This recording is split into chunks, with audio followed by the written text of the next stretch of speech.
I'm having conversations with architecture firm leaders because it's critical that everyone who's in a leadership position understands some of the nuance of what it takes to be competitive.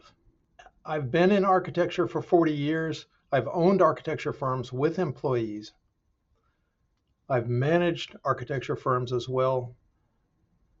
And I've garnered all this experience, and I just want to share it with you. But I also want to share some of the information from the Deltek Clarity Report, the 45th annual report that they put together, because they have a lot in there to help you be a more effective leader in your firm. So I'm unpacking all the components of this 45th annual report. And today I'm focusing on human capital management. It's kind of a very corporate sort of word that really means human resources, right? So it's the acquiring, maintaining, nurturing, and strengthening of the people who actually execute the projects in your firm. And it's the projects that generate the revenue that is your business.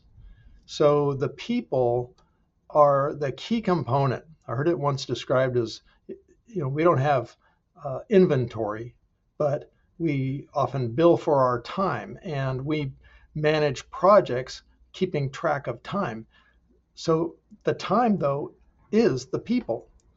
And so the people are your assets. That is your inventory. But it still seems really cold. People are dynamic and resourceful, and you want to be able to really build them. So let's focus on the first element of acquiring people. The Deltek reports indicates that the most expensive business process for architects and engineers is not accounting, it's not payroll, it's not your software subscription, it's not liability insurance or taxes, it's your talent acquisition. Of all the processes that you have going on in your business, talent acquisition is the most expensive. So Deltek reports that the top 3 challenges for talent acquisition are availability of good candidates. 90% of firms reported that that was their top challenge. This was the availability of good candidates. 2 is offering competitive compensation. That's 56% of the firms reported that that was a big concern for them. And matching qualified candidates to open positions. 41% of firms indicated that that was a challenge. So finding available good candidates comes back to what I talked about a couple of days ago about the staffing crisis in architecture industry. Baby boomers are retiring, so that's a vast amount of experience going out the door, and we have a missing middle. These are the architects who would have had 20 to 25 years of experience, but we lost them in the Great Recession, 2008, 2009. They got out of architecture. They had to change careers because there were no jobs. Then there's a third group, the COVID group that just wants to work remote or be freelance. So you've got a real crunch of having to compete with all the other firms for the really good people who are available. When you do find a good candidate, you have to deal with that compensation issue. And how do you know that you're going to be competitive with compensation?